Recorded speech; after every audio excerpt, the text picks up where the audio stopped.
I say, the Empire never ended. The Empire is the institution, the codification of derangement. It is insane and imposes its insanity on us by violence, since its nature is a violent one. To fight the Empire is to be infected by its derangement. This is a paradox. Whoever defeats a segment of the Empire becomes the Empire. It proliferates like a virus, imposing its form on its enemies. Thereby it becomes its enemies. Against the Empire is posed the living information, the plasmate or physician, which we know as the Holy Spirit or Christ discorporate. These are the two principles, the dark, the Empire, and the light, the plasmate. Since the universe is actually composed of information, then it can be said that information will save us. This is the saving Gnosis which the Gnostics sought. There is no other road to salvation. However, this information, or more precisely the ability to read and understand this information, the universe as information, can only be made available to us by the Holy Spirit. We cannot find it on our own. Thus it is said that we are saved by the grace of God, and not by good works, that all salvation belongs to Christ, who, I say, is a physician.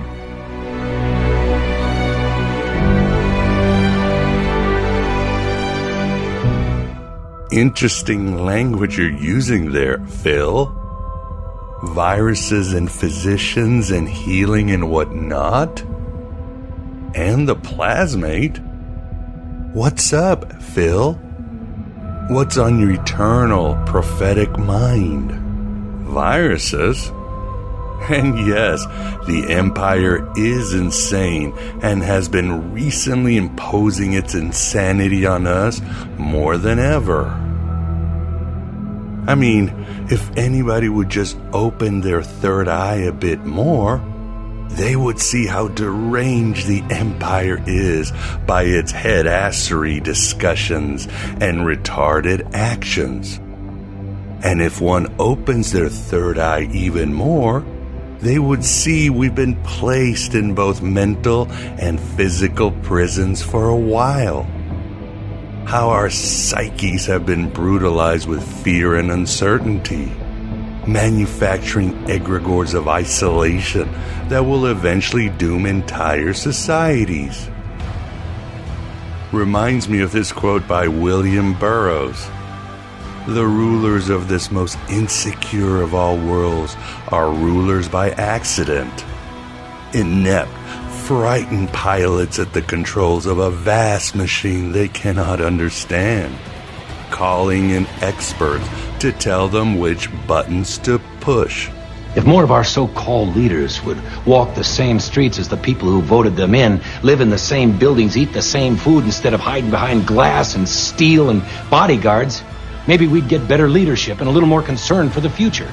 And medical experts and technocrats and social media gurus help push those fucking buttons. Impose the Empire's will on us by various spectrums of violence, infecting us with its virus powers until we become like it. A nation of Karens and comrades and Cylons with no money in our banks and unable to take care of the sick. The Empire never ended, and fighting it is like enlisting as a stormtrooper to destroy the Death Star. It is insane and imposes its insanity through violence and proliferates by infecting anyone who resists at all. They are dismantling the sleeping middle class. More and more people are becoming poor. We are their cattle. We are being bred for slavery. But you're right, Phil. The universe is made of information, and thus that information will save us. That is Gnosis. That is beyond the Empire's reach, with Valis in the stratosphere, and that is what we seek, all of us who materialize at the virtual Alexandria every week, here at Aeon Byte. and fight against assimilating this dullness into our thought processes, we must learn to read, to stimulate our own imaginations, to cultivate our own consciousness, our own belief systems. We all need these skills to defend, to preserve our own minds. But come on, you veterans of 1,000 psychic wars. This is what you were made for. This is the age you were born to thrive in. You and I were always freaks and outcasts, thinking we were mad while being tortured as children, but one day realizing it was the world that was mad for never protecting children. If you don't eat your meat, you can't have any pudding! How can you have any pudding if you don't eat your meat? You and I surfed twisted visions and endured dysfunctional lives. Social distance by the so-called upstanding and abused by Darwinian systems masked as education. Always with our wolf sight on both the black old sun and the imaginal realms. Seeing both the hole of the moon and the horror of existence. High on our sci-fi and high on our past lives. Continually mocked and persecuted by societal centurions. Hung on crosses of shame by haughty demigods we laughed at with blood in our mouths. Is that the best you can do? You're gonna have to kill me! But we survived and thrived, and our revelations multiplied.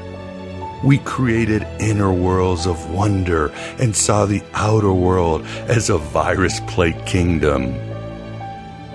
A twisted reflection of forgotten divine dreams. We can relate to what C.G. Jung said in the Red Book. No one knows what happened during the 3 days Christ was in hell. I have experienced it. Everybody's hell is different. It's not all fire and pain. The real hell is your life gone wrong. In short, we freaks and outcasts always contemplated the unimaginable and endured all that could be imagined. And now the rest of the normies must do this in 2020 or succumb completely to the Empire's insanity. Well, it's not really a measure of mental health to be well-adjusted in a society that's very sick. The hells of the unknown and the unfair we overcame are now spreading to the entire globe. The Empire's derangement infects everyone, and that's a venom we long became immune to. You were made for this age because you've spent so many lifetimes in a quarantine by Yaldabaoth and escaped. This is our time. As the Gospel of Thomas says, he who has known the world has found a corpse. And he who has found a corpse, the world is not worthy of him. The things you own end up owning you.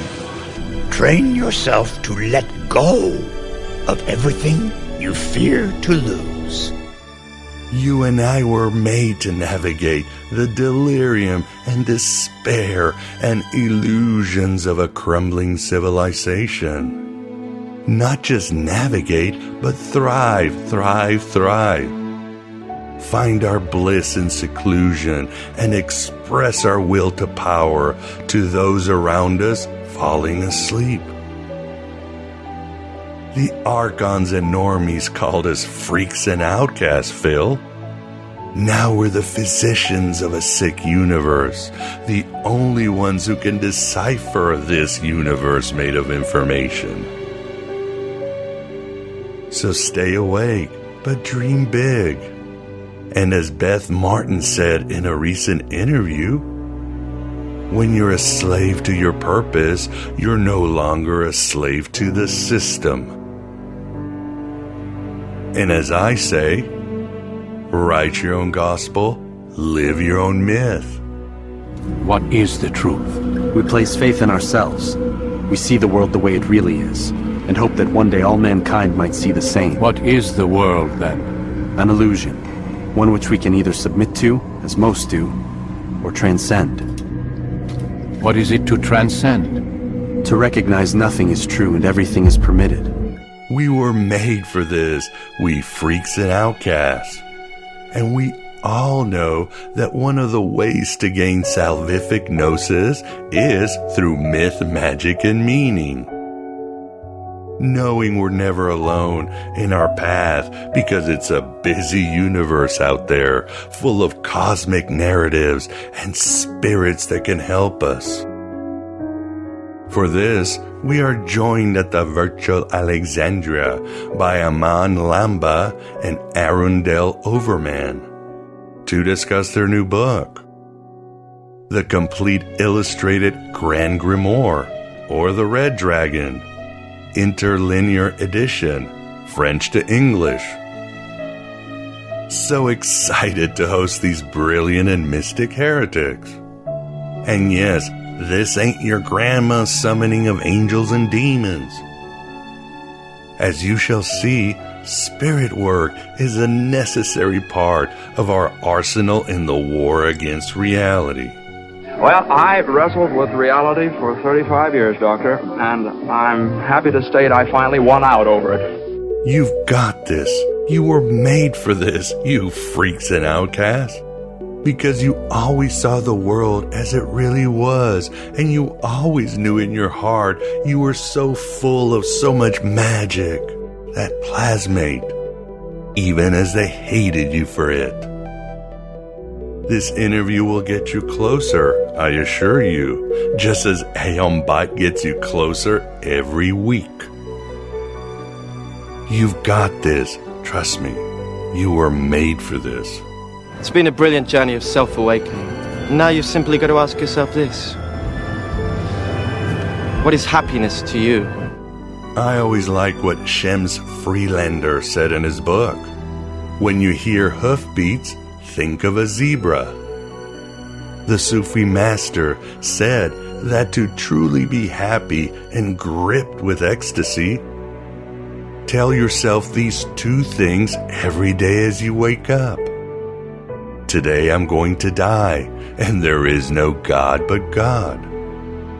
Then you'll face the day fully and full of wonder. That heaven in a wildflower and infinity in a grain of sand William Blake wrote about. Today I'm going to die, and there is no God but God. You'll live each moment as it's your last, and no divinity is everywhere to accompany you. Human beings make life so interesting. Do you know that in a universe so full of wonders, they have managed to invent boredom? And you were made for this too. Because as a freak and outcast, you knew temporality was all that was, and that heaven and eternity are trapped within the bittersweet miracle that is the once and forever passing moment. You knew it, just as you knew that every time you stepped outside, there was a virus, a bacteria, a parasite with your name on it, ready to kill you. Millions of organisms eating each other, eating you, and eating all that is alive in the world. You knew what a predatory universe this was, and yet how beautiful it was because of the tears of Sophia scattered all around. Yes, the entire world is understanding what you already went through, what you already knew. And you can help them see the Gnostic way, the Sufi way, the way of the freak and outcast. See through the Empire's hologram. Let's get closer with our interview with Aaman Lamba and Arundell Overman.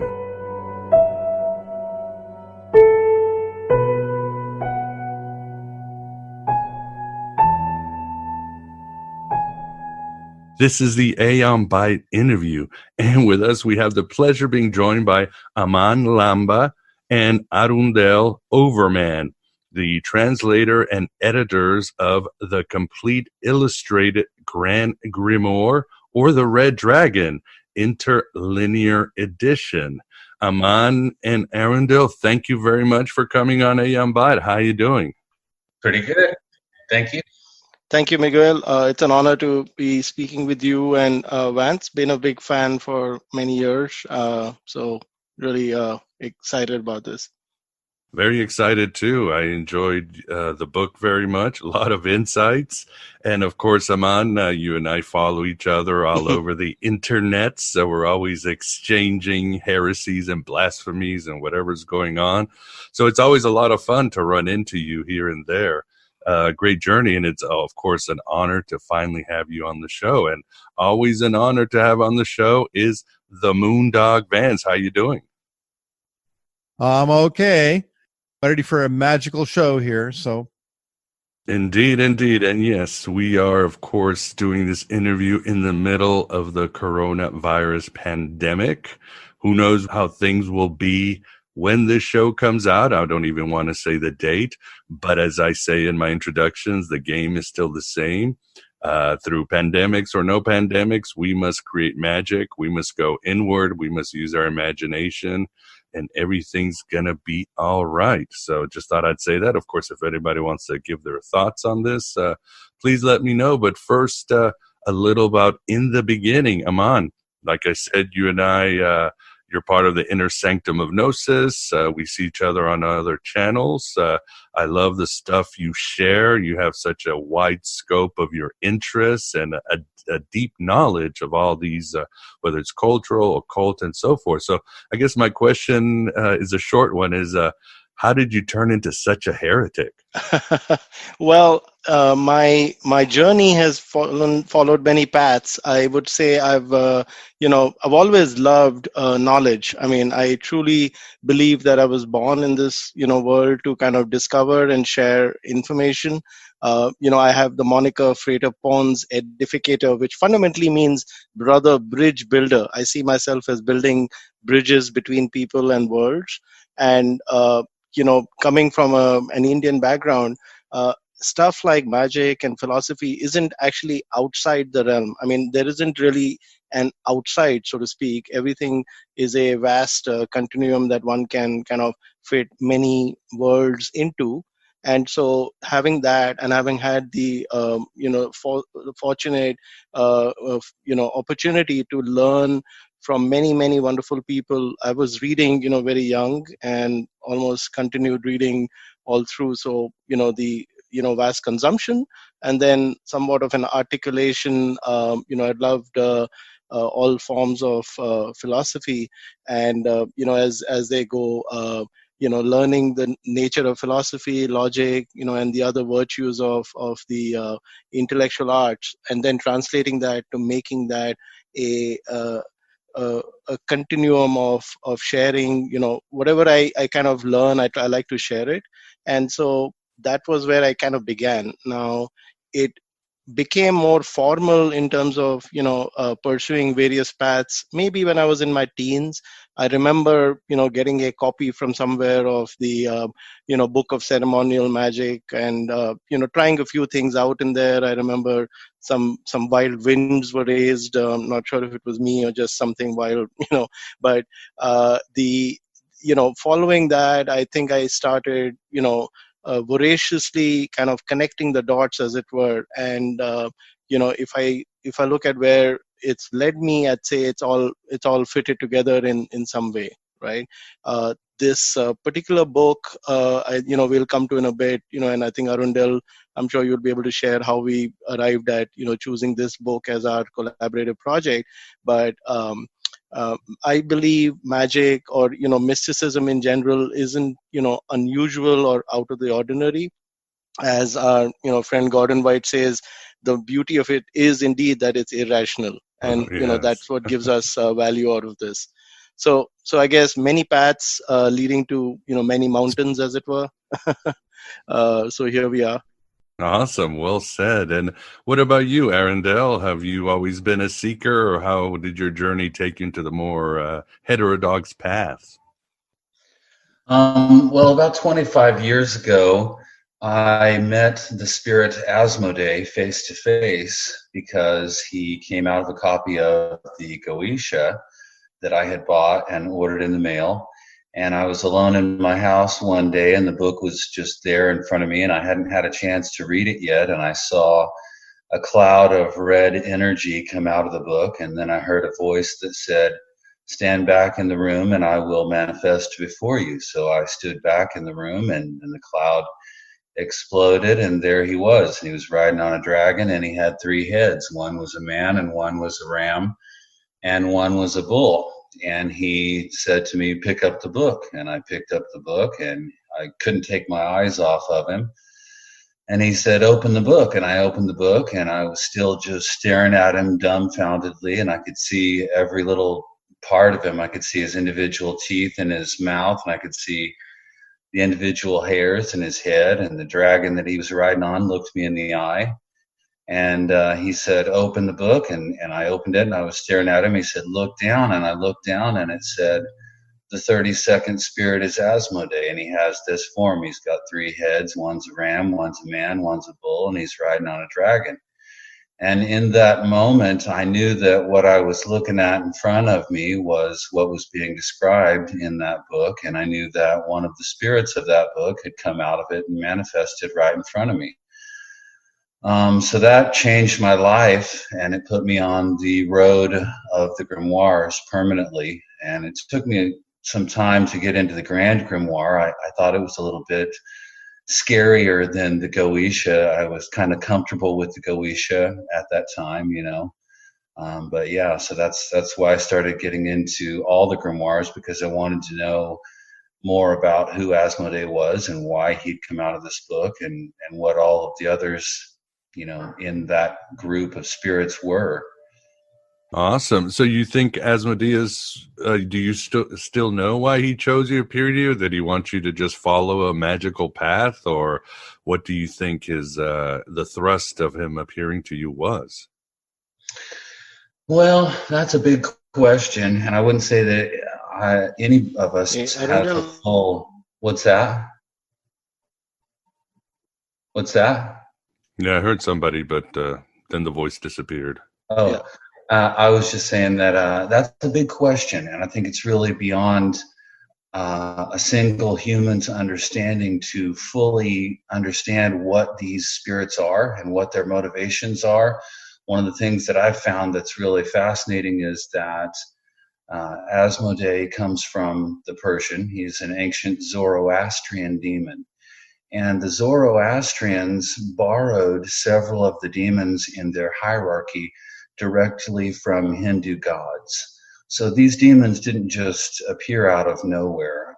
Indra and Rudra are Hindu gods that were taken from Hinduism and put into Zoroastrianism in the top level of their demonic hierarchy. And Asmodee, or Ashmadeva as he was originally called, is in the top 10 demons of Zoroastrianism as well. So it's possible that Asmodee was originally a Hindu god, and that all of those Zoroastrian demons were Hindu gods. As far as the big picture, as far as, you know, what it all means, I couldn't say that I have the full answer to that. I have certain ideas or certain things that Asmodee has told me, but I try to stay real grounded about it, you know. Yeah, and Arundell, if I might add, you know, coming from maybe a, you know, somewhat of a Hindu background, although, you know, very early on I was already comparing, you know, that with you know, Buddhism and Christianity. In that tradition, there really aren't any demons or, you know, really any evil spirits, right? We don't truly worship anything. You know, we utilize these, you know, powers as they were. You know, the best example I heard was somebody who said, you know, these are like the individual postmasters at different offices, post offices, and there is indeed a postmaster general, but then there might be other postmasters general who kind of collaborate with this one to get things done, right? So when you talk about the way maybe certain gods have morphed, and we wrote about this, of course, in the introduction into demonic forms, or darker or left-hand path, or whatever one might call them. It's quite interesting, because really where they began and where they've ended up is quite different, right? We were talking about the scary coronavirus. I mean, there are many angels or spirits or even demons. For example, Buer is reputed to give health to the sick, right? And so I mean, it's interesting. One could now, of course, use any energy or anyone's personal intention in any direction, but I think it really depends on how one approaches things, right?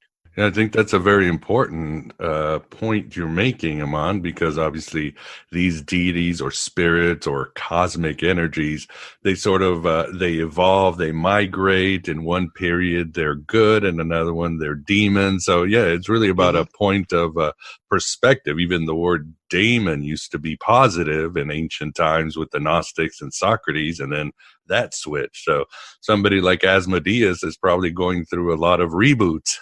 Right. And yeah, I mean, we are fortunate enough to live in a time where we can kind of delve through these multiple layers.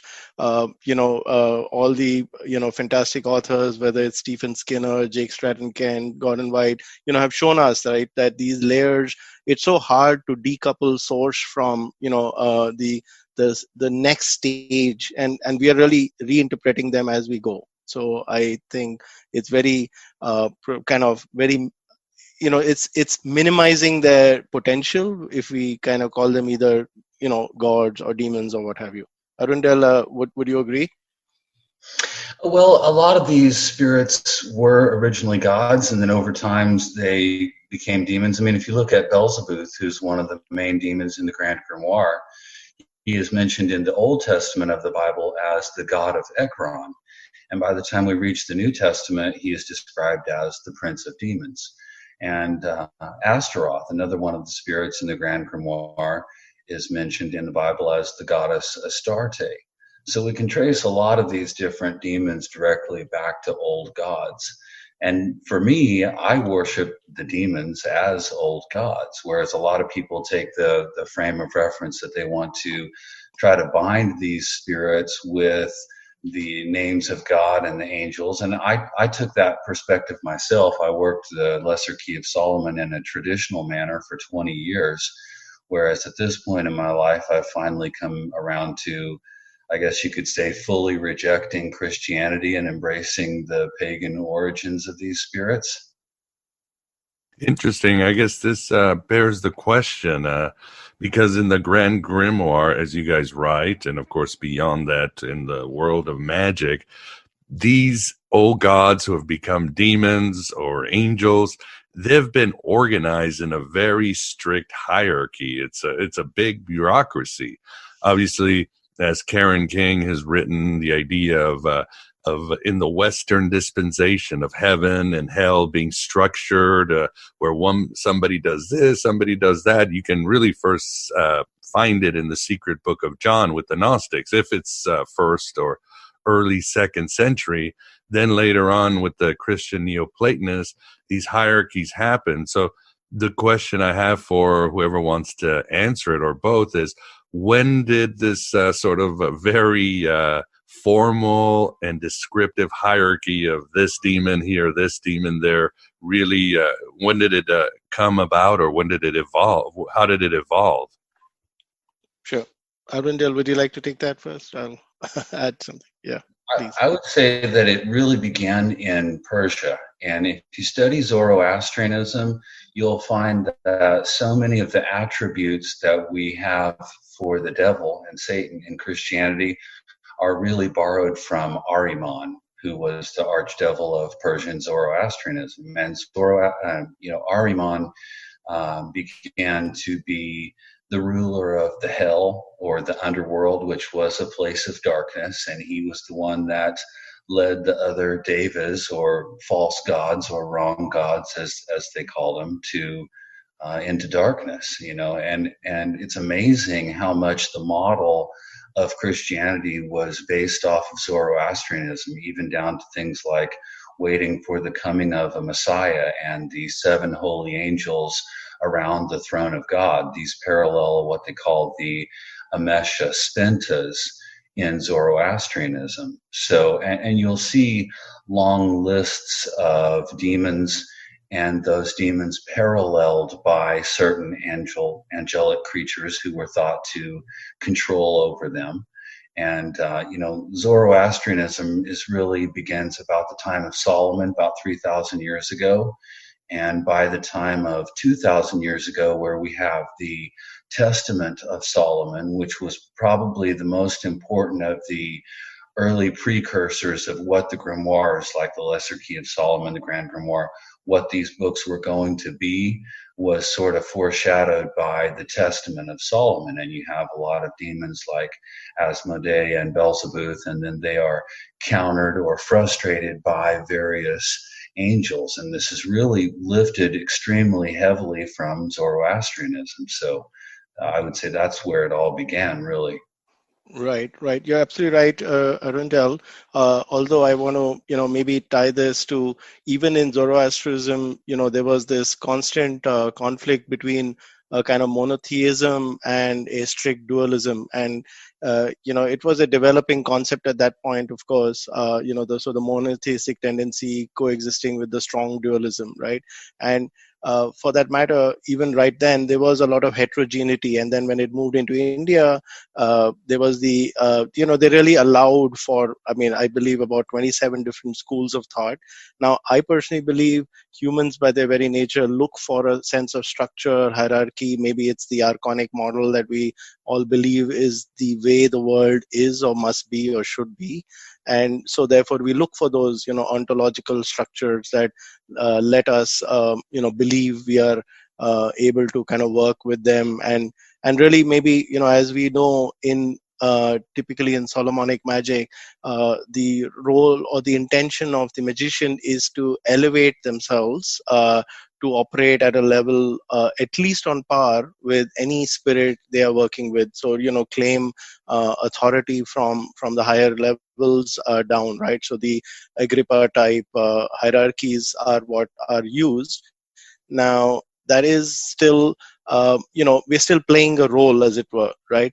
If I step back, that role or, treating the spirits again under a particular hierarchy doesn't mean anything, because, no matter how formal we make it, we are just, really perceiving only a very small fraction of the complexity or the vastness of, the powers or the energies we are dealing with. But in general, I think that hierarchy just is almost human nature because we are very comfortable with it. Now, sometimes these hierarchies switch. A very interesting example is in Zoroastrianism, we have Aaman, who's now considered evil, and Ahura Mazda, who's, the high and holy one. But when, some of that Zoroastrian tradition switched to India, it actually flipped. So in the Indian tradition, the Asuras are the bad guys, right? Wow. And the Devas are the, so to speak, the gods one worships. And so it's ambiguous, whether these elements are kind of part of some sort of dualistic conception, and the final triumph of good is believed to be what we're aiming for. Or even in, if you take the Grand Grimoire, it stresses very strongly that we are going to leverage the powers of of the god, and in fact 4 gods, and we can talk about that in a bit, to achieve our goals. But at the same time, we are exhorted to stay humble and help the poor. So I think it's a very interesting question as to where does hierarchy come from. But at this point, I think it exists and we have to work within it. But almost every magician I know, from days of old to now, tries to either break those hierarchies or form ways of supplementing them with their own powers. Yeah, it makes sense. I mean, I know from my perspective, a Gnostic perspective, these hierarchies just suck and I hate them. But they're good to know, these hierarchy of Archons, because Gnosis makes you an anarchist and you're sort of trying to break those down as you're trying to break down the powers of fate, the structures of the heaven and all that. But Vance, do you have a question? Yeah, I don't know why I've never thought of this before, but do either of you know if we have demons, which are actually, forms of old gods, let's say, are there angels in your system? In other words, are there the other side, or, like Michael or Raphael or equivalents thereof? Speaking of hierarchies, since in a lot of these systems, there's, the good guys and the bad guys. How about angels? Or aeons, or whatever. Sure. So, and in general, again, now the 27 spirits in the Grand Grimoire are indeed considered demons, but one works with them under the, so to speak, authority of 4 divinities: Adonai, Elohim, Ariel, and Jehovah. And so, you can already see that this is based on a very, Judaic or Catholic tradition. Now, in general, though, I mean, if I just step beyond, say, the Grand Grimoire itself, I think I personally work more probably with angels. Not just the 72, but pretty much anyone who can meet our need. But that being said, again, are any of these 27 angelic powers? Arundell, what would you say? The question of angels is kind of a tricky one to me, because so many of the demons we can directly trace back to their old god forms, and we can kind of figure out who they are. Whereas with the angels, that's a lot more difficult to do. I have not been able to find anyone who can directly say to me, even there's a single angel that they can trace back to any old god. So as far as myself, I spent the first 20 years of my life commanding the Goetia demons by the Hebrew names of God and by the angels. And I was in the Golden Dawn, so I've performed angelic evocations 1,000 times. But personally, my take on it at this point is that I don't find Christianity to be something that I want to be involved with, because it just feels like that it's controlling, and it's just not a good thing. So I don't mess with angels at all. I respect those people who do, and I still respect, traditional books and all that, but I would be probably closer to what you'd call a Satanist or a demonologist at this point in my life. Yeah, and maybe you guys can edit this in, but I do believe that, I mean, I agree with Arundell, but, some of these, actually every angel represents again, an energy that maybe is, at least in our interpretive terms, considered positive. Now, I'm uncomfortable with such, nomenclature, and, every spirit or energy has its place and function. I personally have no problem working with anyone, and we do know Michael, for example, was or is believed to be one of the say plague or war gods who got co-opted, and this can be true for some of the others as well. But yeah, I see where Arundell's coming from, that we are, at least at this stage, and I know particularly for the West, the strong messaging that basically we've all inherited from the church influences how we interpret or engage with all these entities, right? Of course, we have to remember that it was an angel that flew over Egypt and killed all the firstborns and brought the locusts, the plagues, and all that. So I'm not sure in the Old Testament you could even say the angels are always good. But I always wondered that, why the concentration was on demons and not on angels. Kind of the same as Gnosticism, right? Where you've got the Aeons and the Archons, but everybody concentrates on the Archons. But, the Aeons are kind of like amorphous and kind of out of touch and remote for most people. Like most governments during the crisis right now. Yes. Right. Well, I think by our very nature, we're all going to be somewhat anarchic or at least, heterodox. And The whole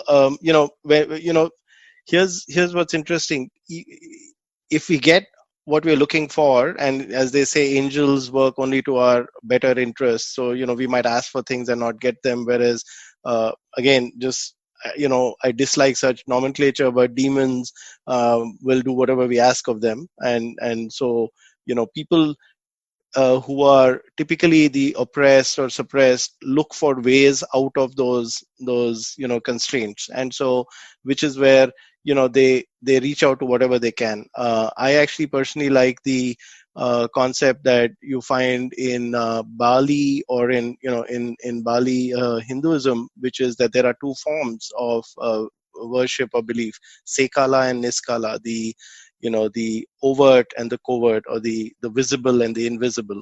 And so from my perspective, as long as we get the outcomes, and they could be tangible or intangible, who cares what we call them or who we work with. Yes, indeed. And of course, it should be mentioned too, if you really want to go for old gods, forget the angels, look at the saints. For all the days that the church co-opted, you'll probably have better luck finding the gods there. Like, who knows? Saint Corona, isn't that the patron saint of pandemics? Yes, it's quite interesting how very often, very surprisingly, we find a saint or an entity that precisely matches, the challenge at hand. Almost as if this was what we needed right now. Something I've read occasionally is, if you really need to get things done, maybe reach out for the lesser known or the lesser worshipped entities or saints. I don't know if it was Gordon who said this, or maybe this is a general experience, but so maybe Saint Corona is indeed somebody who we need to kind of engage with in this time of need. Well, one question that concerns me is that the Bible states in hundreds of places that pagan worship and pagan gods are absolutely false, absolutely disgusting. They are an abomination, and it condemns them in the most strong terms possible in hundreds of places. It says in the New Testament that you can't sit at the table with God and with the demons and the pagan gods. You can't sacrifice to the pagan gods and sacrifice to the Christian gods. So my question is this: is Yahweh truly a jealous God?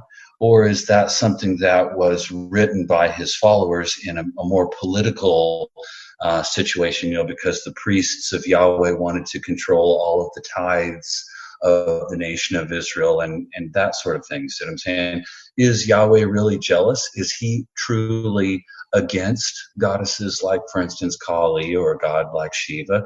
Are these gods truly abominations, as the Bible calls them? Or is this something that's more of a political opinion of the writers of the Bible? The Bible says that Solomon built a temple to Astarte, and he built a temple to Chemosh. Now, the Bible goes way out of its way to say these are abominations and these gods are disgusting.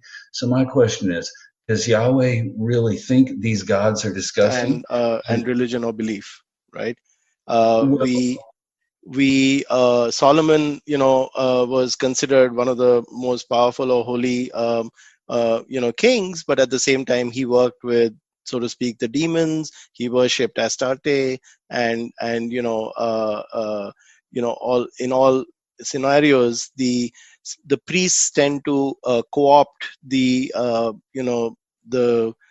religious beliefs to suit their ends, right? And then there's very little difference beyond a point where the priest becomes the political leader, whether it's from the shaman to the the high priest and so on, and so this is something that will go on.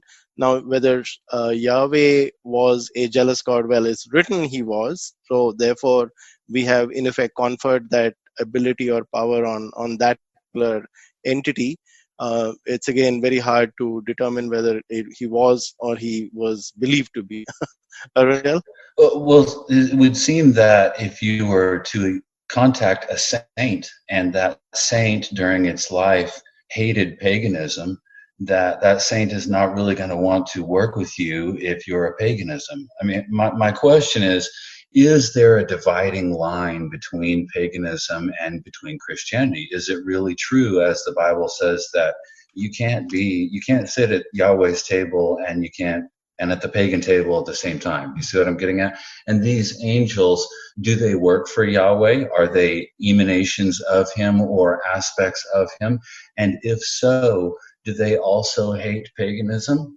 That's a serious question. If we look in the Bible, there's an account where an angel takes a man to a temple, and he's talking about the god Tammuz, and how that there are women weeping for Tammuz. And he shows this particular prophet the women weeping for Tammuz, and he calls it an abomination. Now, supposedly, this is what comes from the angel's own mouth, which would tell us that angels themselves believe that pagan worship is an abomination. So for me, I have to make a dividing line and say, hey, I'm a pagan. I worship Kali. I worship Asmodee. These are my gods. So because of this, I can't be involved with Yahweh and the angels and these gods, because they are so persistent about saying, paganism is wrong. If you're a pagan, you cannot be a Christian. You can't be both. You got to be one or the other. Maybe I'm wrong about that. That's just what I see from my reading of the Bible itself. And yeah, I think you're not all wrong. I think a lot of it is politics, but for Yahweh, I would always go to Margaret Barker's excellent book, The Great Angel, and she really reveals Yahweh as this sort of an angel. And it's a multi-dimensional being, very nurturing, also warlike, and just a fascinating, definitely a bit different than you would in the Old Testament. Having said that, a being like Yahweh, I don't know how you would classify it as a god. It wants loyalty from the tribe, and it wants food. In other words, it demands sacrifice, human or animal sacrifice. So I don't know what category you would put somebody like Yahweh, but I don't think a being like that would require its followers to hate other religions, but it does require a tribe, and it does require food. Right. Barbecue too. Yeah, lots of barbecue. Indeed, lots sweet of savor to the beyond Lord. good. This being is beyond Yeah. good and evil. It's an almost alien, and you wouldn't even have to question. You don't try understanding its morality. Let's put it that way. Right. Well, we shouldn't probably ascribe morality to entities that are not quite human, and B, morality is a very contextual and contemporaneous definition, and so it's always hard to ascribe to historical events. Although we do know what is the good and the gold, right? But if I might just add one facet, we do know the Catholic Church definitely, and in fact most religions, whether it's Hinduism or even Islam, tend to co-opt subaltern or ethnic deities, folk saints, and so on, right? So you have Saint Cyprian becoming very Catholic saint and falling out of favor. You have the very popular Santa Muerte that has now become extremely popular, as my good friend Andrew Chestnut and Dr. Kate Kingsbury do mention. It's probably the fastest one of the growing fastest growing religions in the world. Yes. And the same is true in Hinduism, and for that matter in Islam. You will find in India the Virgin Mary is worshipped in many cases as Mariamma, dressed in a sari and put up in a beautiful altar, and it's very hard to distinguish her from a local deity. Right, so that is something that will continue, forever. But as Arundell correctly says, we've got to choose, right, who we engage with or who gives us solace, so to speak. So if Kali is, the one we work with, so be it. Now there are people, tantrics, for example, who might treat Kali very differently than we might, right? But that doesn't mean that they're wrong or they're evil or what have you.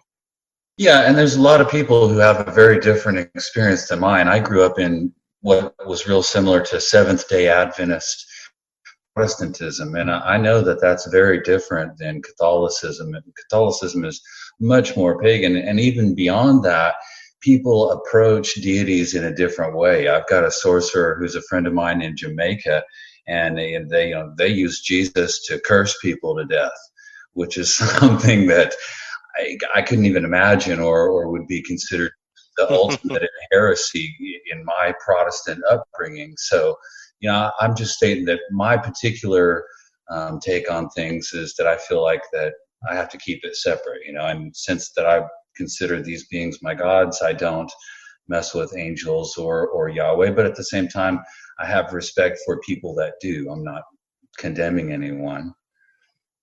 Interesting. And something else, we will get to your book very shortly, but I wanted to, and of course, keep talking about the hierarchy above us. But you guys are talking about working with these demons or entities. And I thought I recently listened to a Jungian scholar, and he was talking about people make the mistake in thinking that I am going to access my unconscious and tap into my unconscious. And the Jungian scholar is like, no, that's not how it works. The unconscious taps into you. It's speaking to you. It's telling you what to do. You don't use it like it's some sort of servant or your iPhone or typing in on Google. If you get that shift, you're going to be fine instead of always trying to find the unconscious and struggle with it. Is that how you guys approach working with demons, or what do you mean by working with demons? Is this for enlightenment, spirituality, or just a connection? You first, Aaman. Okay. So here's, I've not worked that much directly with demons, although I have engaged with good old Lucifer and Belial and a couple of others. The intent I mostly have is to engage. Again, as a builder of bridges, it's really not so much about what goes across the bridge, but at least to connect the worlds or connect the things. And so that connection, once established, what flows across it will. Now, that is not to say that I do not, look for meaning or look for tangible outcomes. I mean, one does want the BMW and the, the health and so on. There have been moments where, where health was at risk, and we reached out to Belial, for example, the old sin eater, who was very effective in addressing, certain health issues. And so, I think it's a combination of both knowledge, insight, maybe, so to speak, enlightenment, as well as physical, tangible outcomes. What about you, Arundell?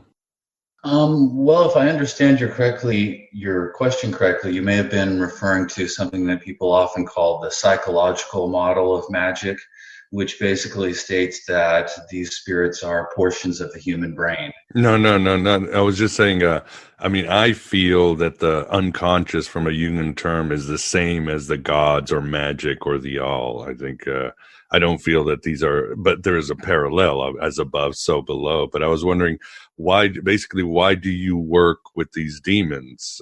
What is the purpose? Or, you said, yes, Asmodeus appeared to you and this has been your journey. You don't work it for material things, for expansion of consciousness, or anything that might seem on the side? Well, there is a certain expansion of consciousness, and there's also what they call a raising of the Kundalini when you come into contact with these spirits, because just as they say in India, if you come into contact with a guru, just your aura touching their aura, they have so much power that it causes your aura to shift into different levels or greater expansion just by coming into contact with them. And I've often found that it's that same way with coming into contact with these spirits. Just the edges of our aura touch, it stimulates an electrical current inside your being, which does change your consciousness. I think there's more to it than that. And also, because my initial meeting was something that was almost an accident, in the sense that I had no idea that there was such a creature out there, and it just showed up, it was more like, I don't know, encountering an alien or Bigfoot or something. I had this experience, and then I had to learn how to deal with it. Very nice. Thank you. And let's get to the book. We've got so much to talk about. Tell us how you guys came to work together on the complete illustrated Grand Grimoire or the Red Dragon. Well, I think, I'll ask Arundell to share his perspective. But we were, so to speak, online friends. We interacted quite a bit with on various Facebook groups and so on. And I was definitely very appreciative of Arundell's scholarship, practical work, and so on. And I, we kind of decided to start working on this. But I'm going to ask Arundell to share that story on why we felt this was the thing to do and the right point in time. For me, though, it was really, I've always had a passion for French as a living language. It's surprising it hasn't changed much in 200 years. And having read French in school, unfortunately, I don't get the opportunity to speak it as much as I would like. But it is a language I love, and being able to read it and then translate it was a wonderful opportunity. And so it was a very important book. We were well aware of that. It had been, so to speak, poorly translated by past, translators such as Eliphas Levi, Alphonse Louis Constant. Not that it was badly translated, but stuff was left out of the master translation. And further, there was no proper collection of seals or art, and as Arundell will tell you, we felt that was a big gap in the scholarship of this field. Arundell? Yeah, I just was looking for an edition of the Grand Grimoire to publish sort of as a cash grab to make some money, and was looking for various editions. I found what A.E. Waite had translated, and there was some gaps missing, and I was trying to Google translate it, and I just started throwing out little portions of it in French onto my Facebook to see if anybody would help me to translate the portions that were missing. And Aaman jumped in there, and we just kind of started working on it. And as we started working on it, we realized how much fun it was, and just how fascinating the book was overall, And there was also some images that I had been working on for other different things, candle companies, and just it's been a long time goal of mine to get a solid image for each of the demons in the Grand Grimoire, the Lesser Key of Solomon, and the Grimoire Verum.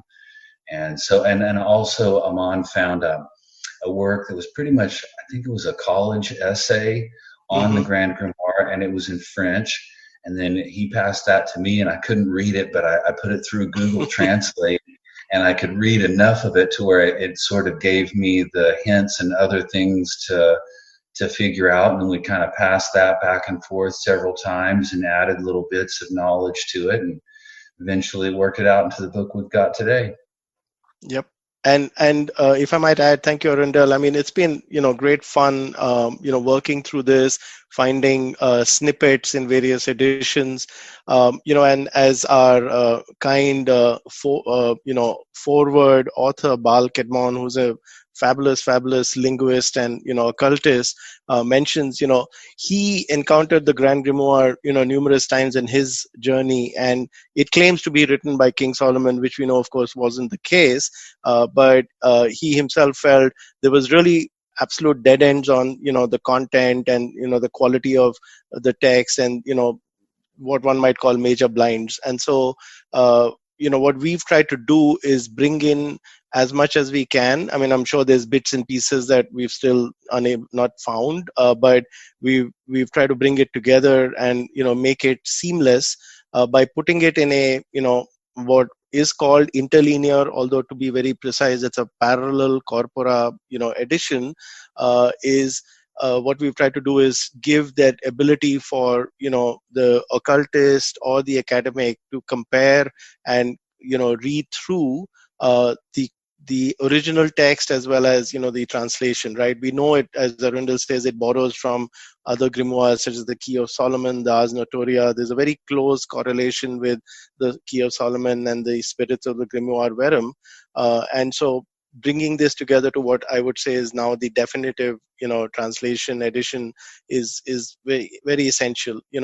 As we've seen, translators play a role in bringing that knowledge to light, and it's almost like when I was doing that, I had to make very very creative decisions as to what something meant, because not everything will literally be translated.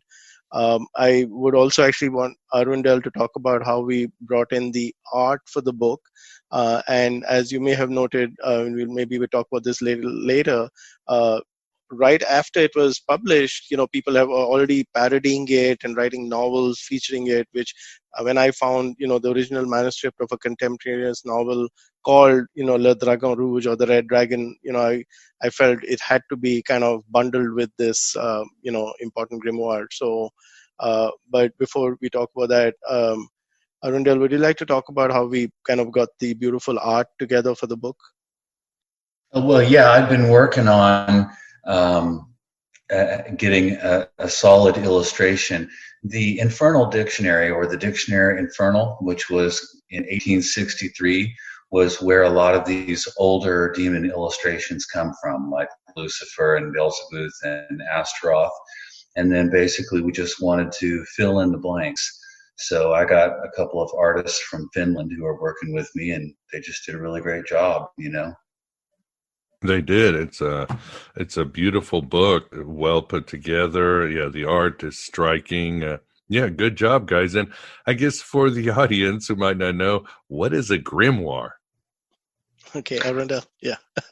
Well, the word means grammary, which is from the word grammar, or a grammar book, which roughly translates to instruction manual. And there were at least 1,000 or more grimoires, and they had all sorts of different spells, from how to heal a toothache, or how to appropriate days to plant crops, and they had things like the Hand of Glory, which was a mummified hand of criminals that supposedly allowed you to walk into people's houses and steal things, and they would remain asleep. So yeah, there's lots of different grimoires. Some of the darker ones tended to go into the area of evoking demons, but that's basically what a grimoire is. I like to translate it as instruction manual. I like that too. And Aaman, you said that there's a difference between the Grand Grimoire and the Red Dragon? Yeah, so what happened is, the true, or really the older book, is the Grand Grimoire, and grand literally means great in French, so it was probably a bit of marketing. Now the book itself is divided into two books, as it were. The first book has really instructions for summoning the famous Lucifuge Rofakal, and what the kind of tools one needs. And then the second part is really something called the Sanctum Regnum. The Red Dragon was really a slightly different edition. Now there's even something called the Black Dragon, and also various other editions, like the hen, a black hen, and a hen that lays golden eggs, and for that matter, you'll often find this book bundled with the book of Saint Cyprian. So we felt it was very hard, and again, in the syncretic world that we live in, it was really hard to separate out whether we could call it the Red Dragon or the Grand Grimoire. Typically it would be coupled. There were some editions that had the Red Dragon, or the symbol of the devil from the the biblical book of Revelations, with demon horns on the cover, and this dragon holding a shield with so strangely a black hen. But more often than not, the most popular editions were with Lucifuge on the cover, with kind of his tail curled like a pig, and a French jester's hat, which I do believe might refer to the tarot fool card, which was very popular at that time in the French category. And so the Red Dragon or the Grand Grimoire, that's almost, one might say, fused or merged into one book. No, it makes sense. And well, I guess the next question is, who was the author of the Grand Grimoire? Okay, so it's it's really hard to say. It claims to be written initially or written or based on original work by the biblical King Solomon, although the preface is by Antonio Venecia del Rabbia, which one might translate as Antonio the Venetian rabbi. Now there are some editions that are claimed to be written by a Dr. Carter, who does appear in some of the witchcraft trial references, but I think, really speaking, it's very hard to say if who the original author was. I'd say it is an anonymous work, as it were. Arundell? Well, at that time, you couldn't put your name on a book like that because it would take you straight to getting burned at the stake. Yeah. So they tended to put doctor because, as he mentioned, Dr. Carter, that sounds a little bit more reputable, or they would attach Solomon or Cyprian or one of these other names to a book like that. Most likely each person that got it made slight changes to it, but they were just dealing with works that had been passed down. And you can see how all these grimoires relate. As Aaman said, the Grimorium Verum is another one that has a very similar hierarchy in the top 9 spirits. Well, we are at the end of this very fascinating interview. And before we go, do you guys have a website, or where can they find this book, The Grand Grimoire or The Red Dragon, your illustrated and interlinear edition? Thank you. Amazon? And absolutely. There are 2 editions, and I want to, acknowledge that we published it in 2 editions. One is called the Illustrated Grand Grimoire, and that is with all the wonderful art and the text in English, so practitioners can directly use that. There is a second edition, which is the Complete Illustrated Grand Grimoire, which has the interlinear text as well as the novel. Both are indeed on Amazon, and I think you can search for Arundell's name or my own. As for myself, I do not have a website. I mean, I've had them in the past, but I think I hang my hat wherever it kind of fits nowadays. So I can be found on Twitter as Aaman Lamba. And as more books come out, I'm currently working on about 4 books at once.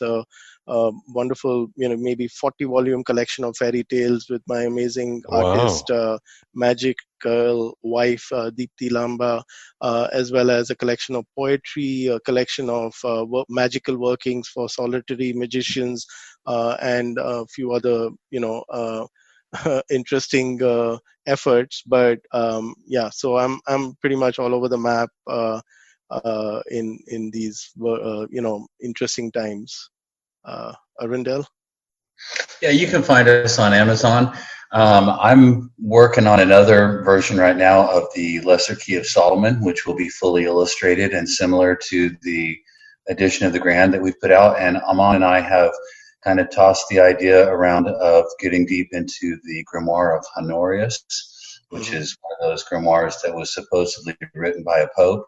We've looked at it, but haven't started on the project yet. But that's something that I hope we can get a chance to do in the future. I think it'd be really a phenomenal edition of that book as well. Yeah, but Arundell, you've got those other wonderful books as well, right? With werewolves and. Oh yeah, I've got almost 20 books, either in print or in the process of coming out. Yep. Very cool. Well, glad you guys are putting out this work. I think it's important work.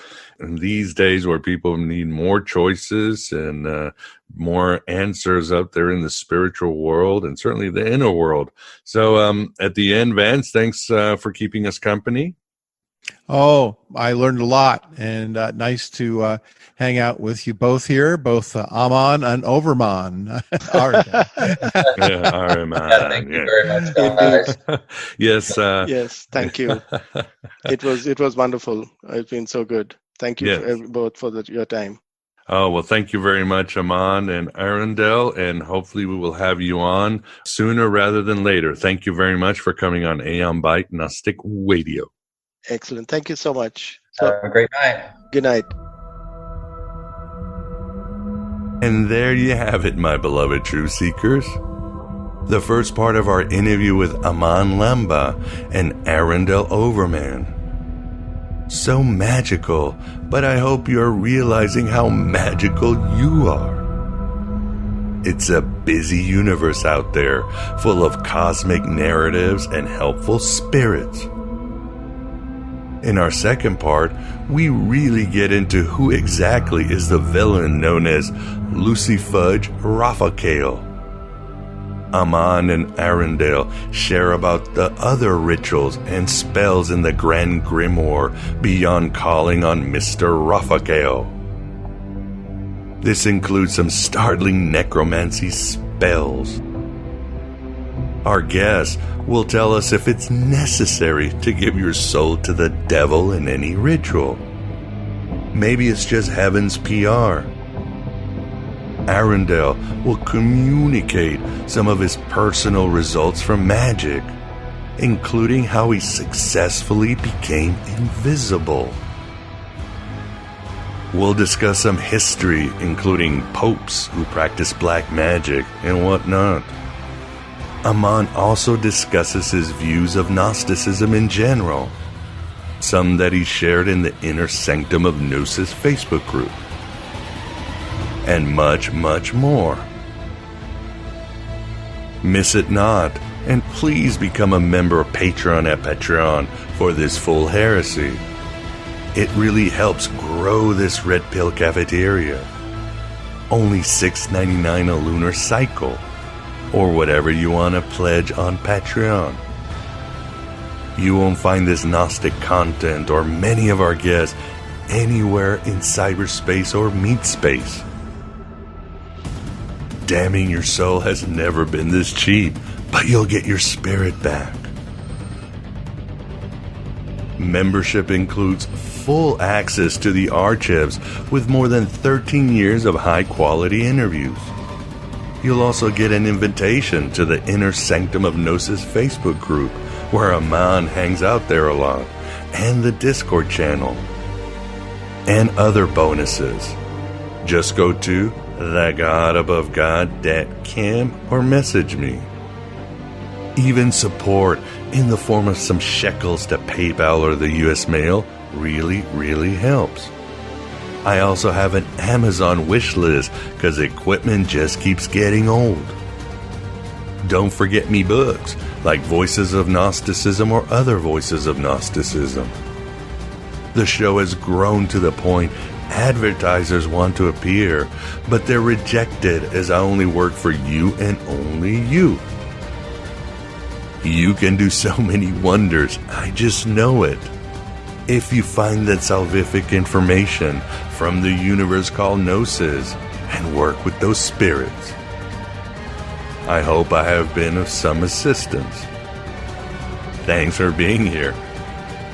Thanks for being yourself, your true magical self. Hello and goodbye, as always.